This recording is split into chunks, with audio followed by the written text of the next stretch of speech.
तो दोस्तों, आज मैं आपको जो कहानी सुनाने वाला हूं, ये एक सत्य घटना पर आधारित है जिसे आज भी सुलझाया नहीं जा सका। कुलधरा गांव का रहस्य। ये कहानी राजस्थान के जैसलमेर के पास बसे कुलधरा गांव की है, जिसे आज भी एक रहस्यमय और डरावनी जगह मानी जाती है। ये गांव करीब 300 साल पहले समृद्ध पालीवाल ब्राह्मणों का निवास स्थान था। यहाँ के लोग खेती बाड़ी और व्यापार में कुशल थे, लेकिन एक रात कुछ ऐसा हुआ जिसने इस गांव को हमेशा के लिए वीरान कर दिया। कहानी कुछ ऐसे है कि उस समय जैसलमेर का दीवान, राजा का मंत्री सलीम सिंह एक क्रूर और लालची व्यक्ति था। उसने कुलधरा के सरपंच की बेटी पर बुरी नजर डाल दी। उसने धमकी दी कि अगर उसकी शादी उससे नहीं की गई तो वो पूरे गांव को तबाह कर देगा।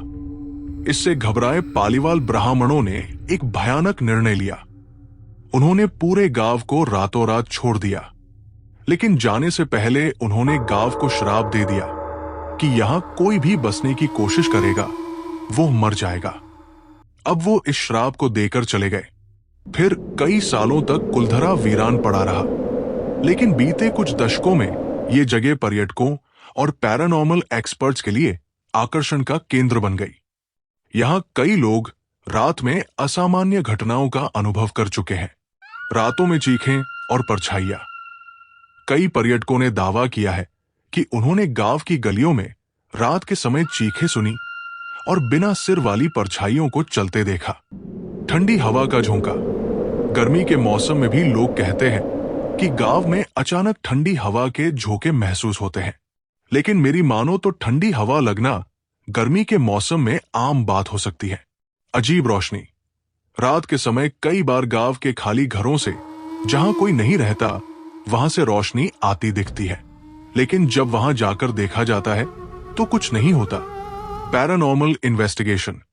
2013 में एक मशहूर पैरानॉर्मल टीम ने कुलधरा गांव में रात बिताई।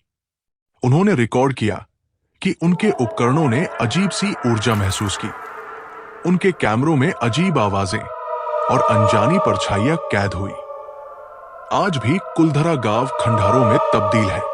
सरकार ने इसे संरक्षित घोषित कर दिया है, लेकिन कोई भी यहां रात में रुकने की हिम्मत नहीं करता। लोग मानते हैं कि पालीवाल ब्राह्मणों की आत्माएं अब भी यहां भटकती हैं और अपनी खोई हुई जमीन की रक्षा करती है। आप इन बातों को क्या मानते हैं? सच या झूठ हमें कमेंट में जरूर बताना। और यदि आपके साथ कभी कुछ ऐसा हुआ हो तो हमारे साथ जरूर शेयर करना। आपको हमारे चैनल पर एक जीमेल मिलेगी, वहां आप हमें ईमेल कर सकते हो।